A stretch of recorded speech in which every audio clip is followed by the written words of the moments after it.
الحمدللہ والصلاة والسلام علی رسول اللہ وعلی آلہ واصحابہ اجمعین اما بعد اعوذ باللہ من الشیطان الرجیم بسم اللہ الرحمن الرحیم رب اشرح لی صدری ویسر لی امری واحلل عقدۃ من لسانی یفقہوا قولی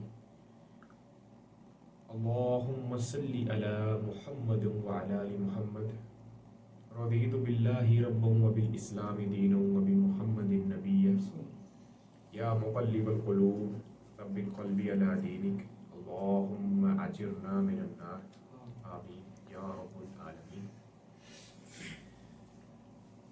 جیسا کہ آپ لوگ بخوبی واقف ہیں اس بات سے کہ سورۃ البقرہ میں یہودیوں کا ذکر ابھی رواں دواں ہے، اور اب ابراہیم علیہ السلام کا ذکر بھی اسی کے اندر اللہ تعالیٰ نے شامل کر دیا ہے۔ پچھلی دفعہ آیت نمبر 121 تک ہم نے سمجھنے کی کوشش کی تھی سورۃ البقرہ کو۔ آج ہم الحمدللہ آیت نمبر 122 کا تذکرہ کریں گے۔ بہت زبردست مضمون یہاں سے بھی شروع ہوتا ہے تو یہ پچھلے مضمون کا حصہ ہی، لیکن اس میں اللہ تعالیٰ نے ابراہیم علیہ السلام کو ڈسکس کیا، بیت اللہ کو ڈسکس کیا جب اس کی بنیادیں ابراہیم علیہ السلام نے رکھی، اور اسماعیل علیہ السلام کا ذکر اس میں آیا۔ تو ایک بہت زبردست مضمون ہے۔ شروع کرتے ہیں آیت نمبر 122 سے۔ اعوذ باللہ من الشیطان الرجیم بسم اللہ الرحمن الرحیم۔ یا بنی اسرائیل، اے بنی اسرائیل، یا اے اولاد یعقوب علیہ السلام۔ یہاں پر یہ ذکر قرآن مجید میں یہ تیسری دفعہ اب خطاب کیا جا رہا ہے بنی اسرائیل کو۔ پہلے 2 دفعہ یہی الفاظ دہرائے گئے تھے پیچھے سورۃ البقرہ میں، یا بنی اسرائیل اذکروا نعمتی التی انعمت علیکم۔ سیم یہی الفاظ تھے جو پیچھے 2 دفعہ پہلے ذکر کیے جا چکے ہیں کہ یاد کرو ان نعمتوں کو جو ہم نے تم پر انعام کی تھی۔ وانی فضلتکم علی العالمین، اور ہم نے تمہیں جہان کے لوگوں پر فضیلت دی تھی۔ یہ تیسری دفعہ اللہ تعالیٰ نے خطاب کیا ہے بنی اسرائیل سے، اولاد یعقوب سے۔ اسرائیل یعقوب علیہ السلام کا لقب تھا، اسرائیل کا مطلب ہے اللہ کا بندہ، تو انہیں مخاطب کیا گیا ہے یہ تیسری دفعہ خطاب، اور انہیں یہ بتایا گیا ہے کہ یاد کرو اس نعمت کو، ان نعمتوں کو، بے شمار نعمتیں کہ جو ہم نے تمہیں عطا کی۔ وَأَنِّي فَضَّلْتُكُمْ عَلَى الْعَالَمِينَ، اور تمہیں جہان کے لوگوں پر فضیلت دی، یعنی تمام انسانیت پر تمہیں فضیلت دی یا دی تھی۔ کہ دیکھیں کہ بنی اسرائیل کے اوپر اللہ تعالیٰ نے 40 سال تک سایہ کیے رکھا۔ ایک بادل کو اللہ تعالیٰ نے مسخر کر دیا کہ وہ بادل جو تھا بنی اسرائیل کے اوپر سایہ کیے ہوئے 40 سال تک یہ اللہ تعالیٰ کا پروٹوکول بنی اسرائیل کو ملا کہ ایک بادل نے ان کے لیے سایہ کیا، جو ہمیں تاریخ بتاتی ہے کہ اور کسی کے لیے ایسا نہیں ہوا کہ بادل کا سایہ کسی کے اوپر 40 سال تک رہے۔ تو یہ بنی اسرائیل کو فضیلت بھی ہے، اللہ تعالیٰ کا پروٹوکول بھی ہے، اور اللہ تعالیٰ کی پروٹیکشن بھی تھی ان کے ساتھ۔ نمبر 2 آگے چلے کہ بنی اسرائیل کی تاریخ میں ہمیں ایسا کوئی لمحہ یا کوئی دن یا کوئی سال نہیں ملتا کہ ان کے اندر کوئی نہ کوئی پیغمبر موجود نہ ہو۔ ہر وقت اللہ تعالیٰ نے انہیں یہ بھی پروٹوکول دیا کہ پیغمبر ان کے اندر ہر وقت موجود رہتا تھا، کوئی نہ کوئی۔ ایک پیغمبر جاتا تھا، دوسرا آ جاتا تھا، دوسرا پیغمبر جاتا تھا، تیسرا آ جاتا تھا، بلکہ بعض دفعہ 2 2 3 3 پیغمبر ایک ہی وقت میں ان کے اندر موجود تھے، بنی اسرائیل کے اندر. یعنی موسیٰ علیہ السلام سے لے کر عیسیٰ علیہ السلام تک یہ جتنا بھی ٹائم پیریڈ ہے، ایک وقت بھی ایسا نہیں گزرا کہ ان کے اندر اللہ نے کوئی پیغمبر نہ چھوڑا. پیغمبر کا کسی قوم کے اندر ہونا تو بہت بڑی فضیلت کی بات ہے. یعنی انسان راہ راست سے بھٹک ہی نہیں سکتا جب پیغمبر موجود ہو. انسان فرقوں میں بٹ ہی نہیں سکتا جب پیغمبر موجود ہو. تو یہ بنی اسرائیل کو اللہ تعالیٰ کی طرف سے پروٹوکول ملا کہ ان کے اندر ہر وقت کوئی نہ کوئی پیغمبر موجود رہا. اسی لیے تو ہم پیچھے پڑ چکے ہیں کہ انہوں نے ہزارہ پیغمبروں کو ناحق قتل کر دیا.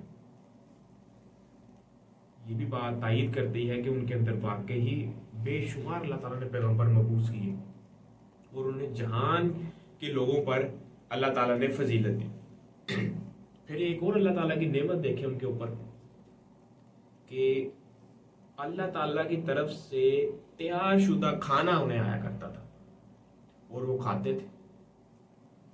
کوئی مشقت نہیں، کوئی کھیتی باڑی کرنے کی ضرورت نہیں. یہ پکا پکایا کھانا اللہ تعالیٰ کی طرف سے انہیں انعام کیا جاتا تھا کہ کھاؤ. اور وہ قوم نے، آپ کو پتا ہے کہ پھر بھی کتنی اللہ تعالیٰ کی نافرمانی.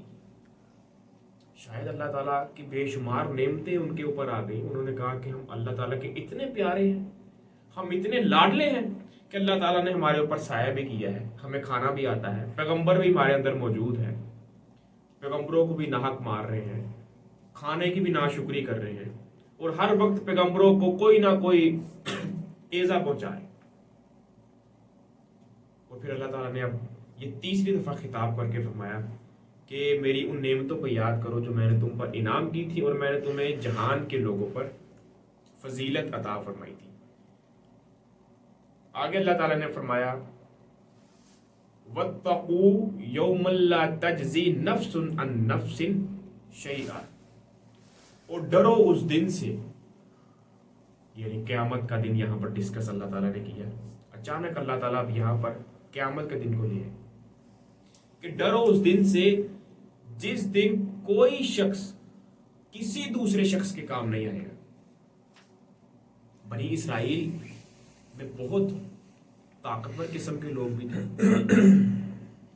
ایسے لوگ بھی تھے جن کے پاس بے شمار مال و دولت تھا اور آپس میں ان کے جتھے بنے ہوئے تھے اور وہ یہ سمجھتے تھے کہ اگر ہمارے اوپر کوئی مصیبت آئے گی تو یہ ہمارا جو سیٹھ صاحب ہے، ہمارے جو میاں صاحب ہیں، یہ ہمیں بچا لیں گے. اور یہی آپ تاریخ کو اٹھا کر دیکھ لیں، یہ جو ایک سوچ ہے، یہ انسان کی جو ذہنی اپروچ ہے، یہ آج تک بھی قائم ہے کہ انسان تعلقات بناتا ہے اس بیس کے اوپر کہ جب بھی مجھے کوئی مصیبت پڑتی ہے تو مجھے وہاں سے کچھ نہ کچھ فائدہ پہنچے گا، فلاں شخص سے مجھے کوئی نہ کوئی سپورٹ مل جائے گی. تو یہ دنیا کا ایک کہہ لیں کہ کارواں ہے. تو اس میں ہمیں اس چیز کی ضرورت پڑتی بھی ہے، تو ہم اس بیس پر تعلقات بناتے بھی ہیں. کسی کے کام آتے ہیں یا کوئی پھر ہمارے کام آتا ہے. تو یہاں پر اللہ تعالیٰ نے اس بات کو بالکل کلیئر کر دیا کہ ہاں اس نوعیت تک تو اس بات کو لیا جا سکتا ہے کہ دنیا میں تم تعلقات بناتے ہو تاکہ کوئی تمہارے کام آئے، لیکن آخرت کا معاملہ اللہ نے کہا کہ ایسا نہ ہو کہ تم اس معاملے کو آخرت تک بھی لے جاؤ کہ ہاں ٹھیک ہے اگر یہ دنیا میں معاملہ چل رہا ہے تو آخرت میں بھی کسی نہ کسی طریقے سے کوئی نہ کوئی ہمیں کوئی شخص بچا لے. لیکن اللہ تعالیٰ نے یہاں پر نفی کر دی اس بات کی، وَاتَّقُوا، ڈرو اس بات سے، اس دن سے، یوم لا تجزی نفس عن نفس شیئا، کہ جس دن کوئی شخص کسی دوسرے شخص کے کام نہیں آئے گا. بہت دقت انگیز آیت ہے یہ قرآن مجید کی، اور اس سے پہلے غالباً یہ 2 دفعہ ڈسکس ہو چکی ہے بات اسی صورت کے اندر، اور یہ تیسری دفعہ اللہ تعالیٰ یاد دہانی کروا رہے ہیں. نمبر 2، وَلَا يُقْبَلُ مِنْهَا عَدْلٌ، اور کوئی یہ بھی نہ سمجھے کہ کوئی پیسے دے کے چھوٹ جائے گا، کسی سے کوئی فدیہ لے کے اسے چھوڑ دیا جائے. کوئی کہے گا کہ میری اتنی دولت ہے مجھ سے لے لو اور مجھے اس عذاب سے بچا لو. بلکہ قرآن میں آتا ہے کہ انسان کہے گا کہ اے اللہ میری بیوی لے لے، میری اولاد لے لے، میرے والدین لے لے، لیکن مجھے اس عذاب سے بچا لے۔ ایک حدیث کے اندر آتا ہے کہ ایک سب سے کم عذاب جسے جہنم کا دیا جا رہا ہوگا، اور جہنم کا سب سے کم عذاب کون سا ہے؟ سب سے چھوٹا عذاب آگ کے جوتے پہنائے جائیں گے، آگ کے جوتے، جس سے جہنمی کا جو دماغ ہے وہ ابلنے لگے، اس کے پورے جسم سے وہ ہیٹ گزرے گی، اس کے دماغ تک پہنچے گی، اس کا دماغ ابلنے لگے۔ اللہ تعالیٰ اس سے پوچھے گا کہ اگر آج تجھے زمین و آسمان بھر کر سونا دے دیا جائے تو کیا اس عذاب سے بچنے کے لیے وہ تو ہمیں دے گا؟ وہ کہے گا کہ اے اللہ ہاں میں سارا دے دوں گا، صرف اس عذاب سے بچنے کے لیے۔ سونا کتنا ہے؟ 1 تولہ نہیں، 100 تولہ نہیں، 1000 تولہ نہیں، لاکھ تولہ نہیں، زمین اور آسمان بھر کر۔ اور آج آپ دیکھیں کہ چند روپیوں کی خاطر، چند زمین کی خاطر اور چھوٹے چھوٹے معاملات کی خاطر انسان اپنا ایمان بیچ رہا ہے کہ نہیں؟ یقیناً بیچ رہا ہے۔ اور یہاں پر اللہ تعالیٰ نے کیا یعنی جامع الفاظ کے اندر بات کو سمجھانے کی کوشش کی ہے، نفی کر دی ہے ہر چیز کی، کہ اس دن انسان سے کوئی فدیہ قبول نہیں کیا جائے گا، کوئی مال اس کے کام نہیں آئے گا۔ نمبر 2، نمبر 3، وَلَا تَنْفَعُوهَا شَفَاعَةٌ، اور نہ کسی کو کسی کی سفارش کوئی فائدہ دے گی۔ یہاں پر ہم کوئی مصیبت ہمارے اوپر آتی ہے، ہم فون ملاتے ہیں اور کوئی شخص، کوئی ایم این اے، کوئی ایم پی اے، کوئی نمبردار ہماری سفارش کرتا ہے، اور چانسز بن جاتے ہیں کہ اب یہاں سے کوئی نہ کوئی رہائی جو ہے، کوئی نہ کوئی سہولت جو ہے مجھے میسر آ جائے گی۔ اور جیسا میں نے پہلے بتایا کہ دنیاوی معاملہ ہے، ایک کارواں ہے، تو اسی طرح یہ چلتا ہے۔ اور بعض لوگ حق کے اوپر سفارش کروا رہے ہوتے ہیں جو کہ جائز ہے، اور بعض لوگ ناحق سفارش کروا رہے ہوتے ہیں۔ ایک شخص نے کوئی غلط کام کیا اور سفارش کروا کے نکل گیا، حالانکہ وہ مستحق تھا کہ اسے اس غلط کام کی سزا دی جائے۔ ایک نے تو کام ہی حق کیا یا کوئی نجائز وہ پھنس گیا، اس نے سفارش کروا لی، اس کا معاملہ جو تھا وہ ویریفائڈ ہو گیا، جج نے حکم دیا کہ اسے چھوڑ دیا جائے۔ اور ایک شخص جو تھا اس نے کوئی ناحق کام کیا، ناحق عمل کیا، کسی کا حق کھایا، کسی کے ساتھ دھوکہ بازی کی، کسی کا کوئی مال اٹھا لیا، اور بعد میں وہ جج کے سامنے کوئی سفارش پیش کرے اور جج بھی لاچار ہو جائے، جج بھی اسے آزاد کر دے۔ لیکن ایسا معاملہ آخرت میں نہیں ہونے والا۔ آخرت میں اللہ تعالیٰ نے واضح کر دیا وَلَا تَنْفَعُوهَا شَفَاعَةٌ، کہ کسی کی سفارش کوئی فائدہ نہیں دے گی۔ اور ایک پروٹوکول تو ہے نا جو نبی اسلام کا امت کو دیا جائے گا، کہ آپ اپنی امت کے جو نیک لوگ ہیں ان کے لیے سفارش کریں گے، وہ پروٹوکول تو اس سے مستثنا ہے، وہ تو ضرور ملے گا۔ وَلَا هُمْ يُنصَرُونَ، اور نہ کسی کی کوئی مدد کی جائے گی۔ یعنی اس دن انسان اکیلا ہوگا، تنہا ہوگا، کہیں سے مدد کا چانس نہیں ہوگا کہ انسان لوگوں کو جمع کر لے، جلوس نکال لے، یا ایک جماعت بنا لے کہ میرا کوئی کچھ نہیں بگاڑ۔ اس دن اللہ تعالیٰ فرماتے ہیں کہ ایسی کوئی مدد نہیں ہونے والی۔ یہاں پر تو انسان آپ دیکھتے ہیں کہ جلوس نکال لیتا ہے، کوئی اجلاس منعقد کر لیتا ہے، یا چند لوگ ایک جماعت کی شکل میں دوسری جماعت پر غالب آ جاتے ہیں۔ وہاں پر ایسا نہیں ہونے والا، وہاں پر کسی طریقے، وہاں پر مدد کا کوئی چانس ہے ہی نہیں۔ ان 4 چیزوں کی اللہ تعالیٰ نے نفی کر دی اس آیت کے اندر۔ دوبارہ ریپیٹ کر دوں، کوئی شخص کسی کے کام نہیں آئے گا،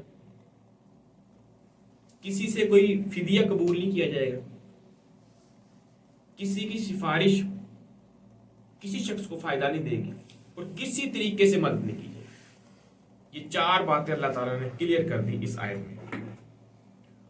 اگلی آیت ہے وَإِذِ ابْتَلَىٰ إِبْرَاهِيمَ رَبُّهُ بِكَلِمَاتٍ، یہاں سے ابراہیم علیہ السلام کا ذکر اللہ تعالیٰ نے اس میں شامل کر دیا.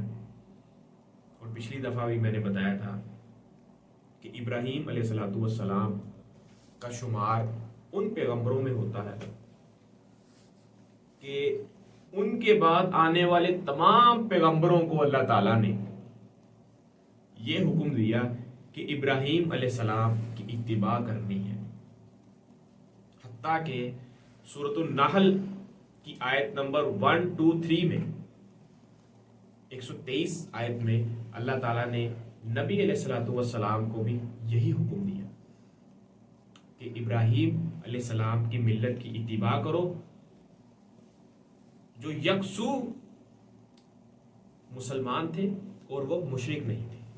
اور سورہ آل عمران کی آیت نمبر 95 میں بھی اللہ تعالیٰ نے یہی حکم دیا کہ ابراہیم علیہ السلام کی ملت کی اتباع کرنی ہے. تو یہ پروٹوکول جو ہے اللہ تعالیٰ کی تائید جو ہے کہ ابراہیم علیہ السلام کو حاصل ہے. اور اس آیت میں دیکھیں کہ اللہ تعالیٰ نے اپنے لاڈلے پیغمبر کے ساتھ بلکہ ان کی شہادت دی ہے اللہ تعالیٰ نے اس آیت کے اندر. وَإِذِ ابْتَلَىٰ إِبْرَاهِيمَ رَبُّهُ بِكَلِمَاتٍ کہ جب کبھی بھی ابراہیم علیہ السلام کو اس کے رب نے جس کام میں بھی آزمایا فَأَتَمَّهُنَّ تو ابراہیم علیہ السلام اس کام میں پورا اترے. یہ شہادت اللہ تعالیٰ دے رہے ہیں کہ جب بھی اللہ تعالیٰ نے اپنے اس بندے ابراہیم علیہ السلام کو جب بھی جس کام میں بھی آزمایا تو وہ بندہ اس کام میں پورا اترا.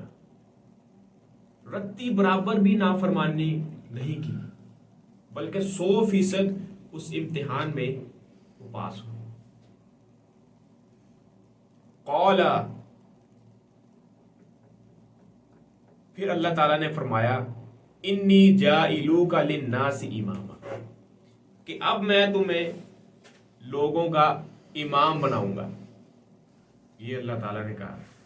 اب یہی وہ ورڈ ہے جو قرآن کی باقی آیات کی تائید کرتے ہیں کہ ابراہیم علیہ السلام کو واقع ہی اللہ تعالیٰ نے امام بنایا لوگوں کا کہ ان کے بعد جتنے بھی پیغمبر ہیں سب نے ان کی اتباع کی. حتیٰ کہ نبی علیہ السلام کو بھی قرآن میں یہی حکم دیا کہ ابراہیم علیہ السلام کی ملت کی اتباع کریں. تو اللہ تعالیٰ نے فرمایا قال انی جاعلوک للناس اماما کہ میں تمہیں لوگوں کا امام بناؤں گا. قال پھر ابراہیم علیہ السلام نے کہا ومن ذریتی کہ کیا میری اولاد کو بھی. ایک معصومانہ انہوں نے سوال کیا کہ میرے لیے تو یہ بات ویریفائڈ ہو گئی کہ مجھے امام بنائیں گے, کیا میرے بعد میری اولاد کو بھی یہ منصب ملے گا؟ قال اللہ تعالیٰ نے فرمایا لا یعنل عہد الظالمین کہ میرا وعدہ ظالموں کے ساتھ نہیں ہے. اللہ تعالیٰ نے کتنے جامع الفاظ میں بات کو سمجھا دیا کہ اللہ تعالیٰ یہ بھی کہہ سکتے کہ نہیں آپ کی اولاد کو یہ منصب نہیں ملے گا. اللہ تعالیٰ کہہ سکتے تھے یا اللہ تعالیٰ یہ کہہ دیتے کہ آپ کی اولاد کو یہ منصب ملے گا. ابراہیم کا سوال تو یہی تھا کہ ملے گا کہ نہیں ملے گا, لیکن اللہ تعالیٰ نے ایک تیسرے اینگل سے جواب دیا قال لا یعنل عہد الظالمین کہ میرا وعدہ ظالموں کے ساتھ نہیں ہے.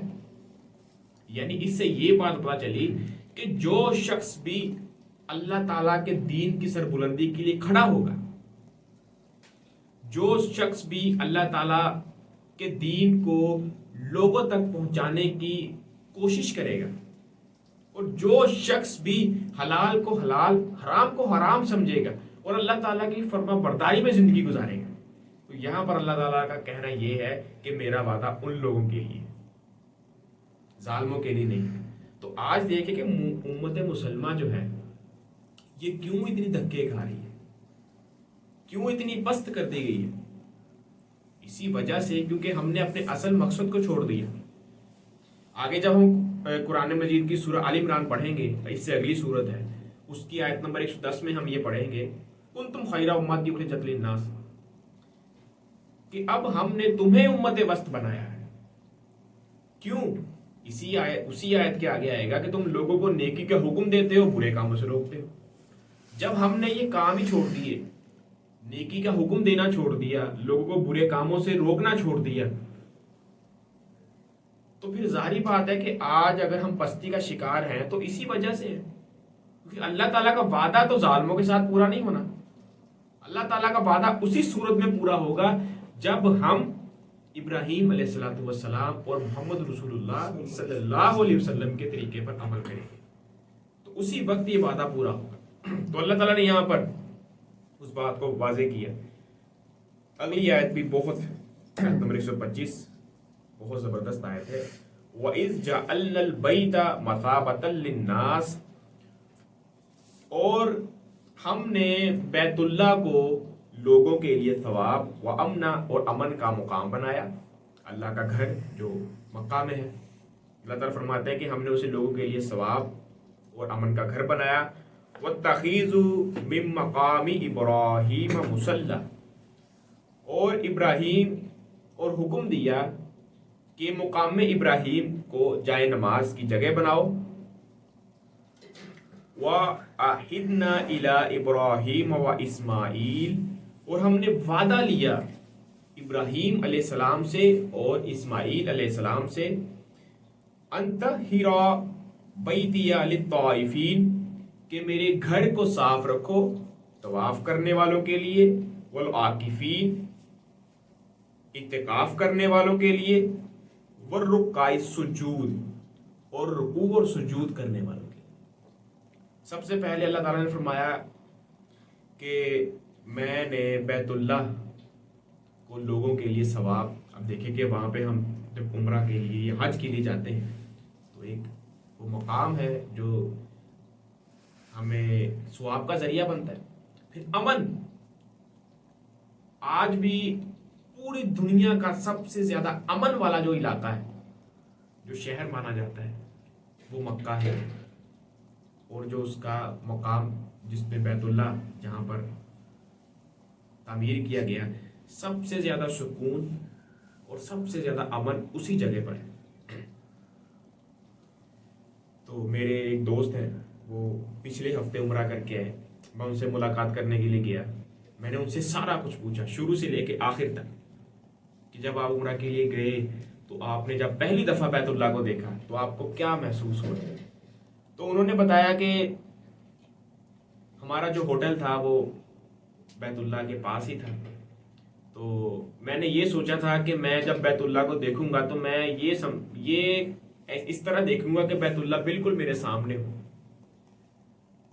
تو میں نے ایسا کیا کہ جب ہم بیت اللہ کی طرف روانہ ہوئے، رات کو اس نے کہا کہ ہماری فلائٹ گئی، ہم نے وہاں پر سٹے کیا ہوٹل میں، اور دوسرے دن ہم طواف کے لیے گئے، یعنی عمرہ کرنے کے لیے۔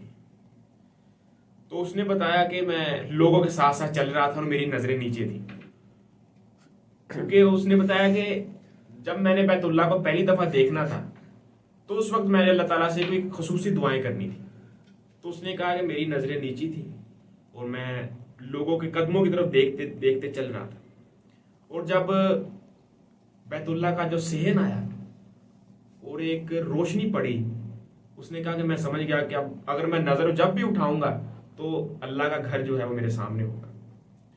تو اس نے کہا کہ جب میں نے یوں کر کے نظر اوپر کو بلند کی تو اس نے کہا کہ مجھے دنیا کی ہر پریشانی، ہر ٹینشن، مجھے ایسے لگا کہ گویا کہ میری پیدائش ہی آج ہوئی ہے۔ اس نے کہا کہ ہر چیز میرے دماغ سے نکل گئی، اور میں نے اللہ تعالیٰ سے اس وقت دعائیں کرنا شروع کی۔ اس نے کہا جو میں نے وہاں پر سکون پایا، وہاں پر جو راحت ملی، کہ آپ تصور ہی نہیں کر سکتے کہ ایک دفعہ جو شخص وہاں پہ چلا جائے وہ کبھی آنے کی خواہش کرے گا کہ میں واپس آؤں۔ اس کے بعد اس نے بتایا کہ وہاں پر اتنا سکون ہے، آپ کو ذرہ بھی مٹی کا نظر نہیں آتا، ہر وقت صفائی ہو رہی ہے، اور وہاں پہ ایسی خوشبو آ رہی ہے کہ آپ امیجن کریں، تصور کریں کہ وہاں پر سمیل کا کوئی، بدبو کا کوئی نام و نشان نہیں، ہر وقت ایک خوشبو آ رہی ہے، اور غلاف کعبہ کو بھی انہوں نے ایک خاص قسم کی خوشبو لگائی ہوتی ہے جو پورے بیت اللہ میں پھیلی ہوتی ہے۔ تو میں نے پورا اس کا انٹرویو کیا 1 گھنٹہ بیٹھ کر،